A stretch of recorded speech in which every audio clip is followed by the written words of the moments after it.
सुप्रभात बच्चों। हम लोग आज फिर से अध्याय 10 पढ़ने जा रहे हैं, जिसका मुख्य शीर्षक है सुर के पद। हम लोगों ने इससे पहले सुर के पद में 3 पदों के बारे में पढ़ा था: विनय पद, बाल लीला वर्णन और वियोग वर्णन। वियोग वर्णन के बारे में हम लोगों ने पढ़ाई नहीं की थी। आज हम उसके बारे में आगे पढ़ेंगे। विनय पद के बारे में उन्होंने बताया था, जो सूरदास कवि हैं, वो सूरदास कवि वो अपने बारे में लिखते हैं। उन्होंने यह सुर के पद लिखे हुए हैं। उन्होंने यह बताया है कि किस प्रकार वो भगवान कृष्ण की विनय करते हैं, भगवान कृष्ण का विनय कर रहे हैं, उनके चरण कमलों में वंदना कर रहे हैं।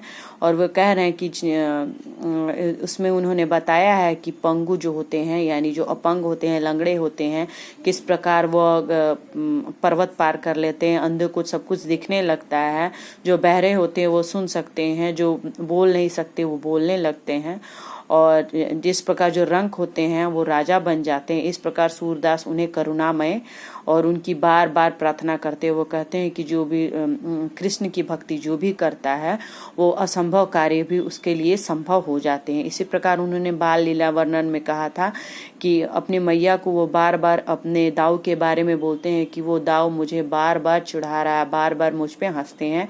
वो कहते हैं कि जो तुम्हारे माता पिता है, यानी जो यशोदा माँ है और जो नंद बाबा हैं, वो तुम्हारे पिता और माता नहीं है, क्योंकि तुम सांवले हो और वो गोरे हैं। इस बात पर वो बार बार खिंच जाते हैं और अपनी माँ से शिकायत करते हैं, यशोदा माँ से, कि किस प्रकार आप सिर्फ मुझे ही डांटते रहती हो, कृष्ण बलराम भैया को यानी दाऊ को कभी कुछ नहीं कहती हो। इस पर माँ उन्हें बहुत ही प्यार से देखती हैं और उनके इस गुस्से पे भी उन्हें बहुत ज्यादा प्यार आता है, लाड आता है। और वो क्या कहती हैं? वो कहती हैं कि जो दाऊ हैं वो जन्म से ही बहुत ज्यादा धूर्त हैं, दुष्ट हैं और चुगलखोर हैं, वो चुगली करते हैं। इस प्रकार तुम उनकी बातों में ना आना। मैं गैया की कसम खा के कहती हूँ कि तुम ही मेरे पुत्र हो। इसके बाद से हम लोगों ने यह वियोग वर्णन, वियोग का अर्थ होता है बिछड़ना और विरह, विरह भी होता है इसका अर्थ, वियोग का अर्थ बिछड़ना भी होता है।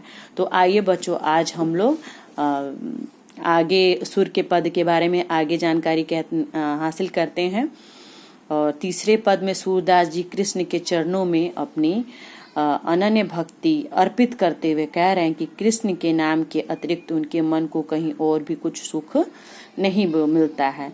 उन्होंने कहा है, इस पद में उन्होंने बताया, मेरा मन अनंत कहाँ सुख पावे। अनंत का अर्थ होता है जिसका कोई अंत नहीं होता है। तो जो सूरदास हैं, उनका मन कहीं भी सुख नहीं पाता है। उनका मन अनंत सुख, उनका मन सिर्फ कृष्ण के चरणों में ही उनके मन को सुख की प्राप्ति होती है। पाठ के पद में उन्होंने अपनी मन की व्यथा व्यक्त करते हुए कहा है कि उनका मन कृष्ण के चरणों में ही सुख पाता है। जैसे उड़ी जहाज को पंछी फिर जहाज पे आवे, यानी जिस प्रकार समुद्री जहाज पर बैठा पंछी जिसका मन चंचल होता है, वह बार बार उड़कर पंछी उसकी उड़ान भरता है, अपनी उड़ान भरता है और बार बार वो वहां से चला जाता है, लेकिन फिर उड़कर वापस उसी जहाज पर आ जाता है। उसी प्रकार जो मेरा मन है, मन रूपी पंछी है, वो बार बार आपके ही मन का सहारा लेता, आपका ही गुणगान करता है। हे प्रभु, मैं कहीं भी चला जाऊं, लेकिन मेरा जो मन है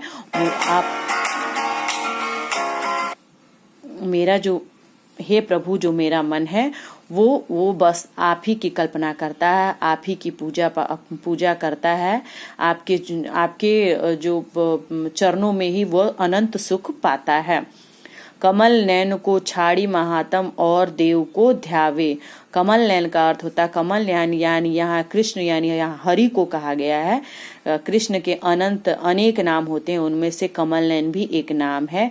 कमल नैन कृष्ण को कहा गया है कि कमल नैन को छोड़ी महात्म और देव को ध्यावे। उसमें कहा गया कि जो महात्म का अर्थ बताया गया कि जो मनुष्य होते हैं, जो मनुष्य होते हैं वो क्या करते हैं, कृष्ण की जब भक्ति करने लगते हैं तो उन्हें और किसी देव की भक्ति करने का ध्यान भी नहीं रखता है। जो मनुष्य एक बार कृष्ण की भक्ति में लीन हो जाता है, वो और किसी देव की भक्ति क्यों करे। उसके बाद यहाँ पे है, परम गंग को छाड़ी पियासो दुर्मति कूप खनावे।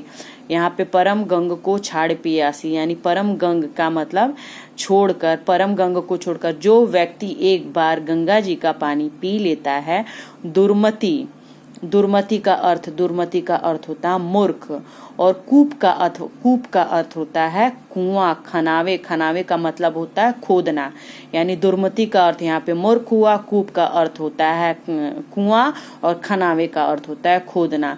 जो व्यक्ति, इसमें बताया गया, सूरदास जी कहते हैं कि जो व्यक्ति एक बार गंगा का पानी पी लेता है वो कुआं खोदकर पानी क्यों पिएगा, वो गंगा से अपनी प्यास क्यों नहीं बुझाएगा, वो कुआं खोदकर अपनी प्यास को क्यों बुझाएगा।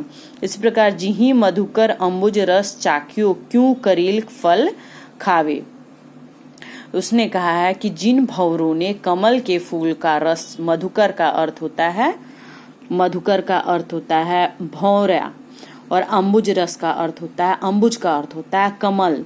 तो जिस मधुकर ने, यानी जिस भंवरे ने अम्बुज का रस चख लिया हो, वो उन्हें भला करील का कड़वा फल कहाँ अच्छा लगेगा। करील का मतलब होता है ये एक तरह का कड़वा फल होता है, जिसे जो खाने में बहुत ही कड़वा रखता है। तो सूरदास जी का कहना है कि जो मधु एक बार, जो भंवरा एक बार कमल का फल चख लेता है, वो करील का कड़वा फल क्यों चखेगा।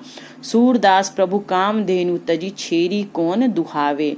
सूरदास जी कहते हैं कि एक बार जो व्यक्ति कामधेनु एक गाय का नाम होती है, जो इसकी जो कृष्ण के द्वारा, जो कृष्ण, जिनका कृष्ण पर आशीर्वाद रहता है, कामधेनु जो गाय रहती है, सभी के सपनों को, सभी के जो सूरदास, जो कामधेनु है, जो है वो सारे कार्य पूर्ण करती है। और तजी का अर्थ होता है त्याग कर होता है छेरी कौन दुहावे, छेरी का अर्थ होता है बकरी। तो जो सूरदास प्रभु होते हैं, सूरदास ने कहा है कि जो कामधेनु गाय जिसके पास रहेगी, वो बकरी का दूध क्यों दुहेगा और क्यों उसे पिएगा। इस प्रकार जो सूरदास हैं वो अपने मन में भगवान का अनंत सुख पाते हैं, और उन्होंने इस प्रकार वियोग वर्णन किया है कि पाठ के पद में उन्होंने कहा है कि उनकी व्यथा है कि उनका मन कृष्ण के चरणों में ही सुख पाता है, और वो सूरदास जी कृष्ण के चरणों में ही अपनी अनन्य भक्ति करते हैं और अपनी अनन्य भक्ति को वो अर्पित करते हैं।